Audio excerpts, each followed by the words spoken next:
LP ইউপিৰ ক্ষেত্ৰত প্ৰাথমিক আৰু উচ্চ প্ৰাথমিকত আমি প্ৰায় ৫,৫০০ শিক্ষকৰ ডকুমেণ্ট ভেৰিফিকেশ্যন চলি আছে। ই এটা জটিল প্ৰক্ৰিয়া গোটেই মানে ইয়াক স্বচ্ছতাৰে কৰিবলৈ যাওঁতে আমাক সময় লাগিছে কাৰণ আমি ডকুমেণ্টবিলাক এখন এখনকৈ চাবলগীয়া যে এনচিটিৰ গাইডলাইন আমি ফ'ল' কৰিব লাগে।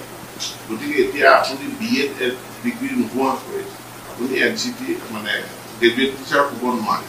এতিয়া যেহেতু BEdৰ চাৰ্টিফিকেটখন লাগিব আমাৰ পৰ্টেলত আপলোড কৰি দিছে, আমি ডকুমেণ্টটো ভেৰিফাই কৰিব লাগিব। ভেৰিফাই কৰোঁতে তামিলনাডুৰ পৰা চাৰ্টিফিকেটখন আহিছে। গতিকে তামিলনাডুৰ সেই বৰ্ডখন বা সেই ইউনিভাৰ্চিটিখনৰ তেওঁলোক স্বীকৃতিপ্ৰাপ্ত হয় নহয় তাৰ এটা বেক ইন ভেৰিফিকেশ্যন কৰিব লাগিব। কৰিবৰ কাৰণে তেওঁলোকৰ উত্তৰলৈ আমি অপেক্ষা কৰিব লাগিব। বহু ক্ষেত্ৰত মোৰ কাৰ্যকালতে মই বহুত চাৰ্টিফিকেট ধৰা পেলালো যিবিলাক চাৰ্টিফিকেটৰ কাৰখানাটো আছিল হাউলিৰ গুমটি দোকানৰ পিছফালে তেওঁলোকে কম্পিউটাৰ এটা লৈ বহি থাকে আৰু BEdৰ চাৰ্টিফিকেট বনায়।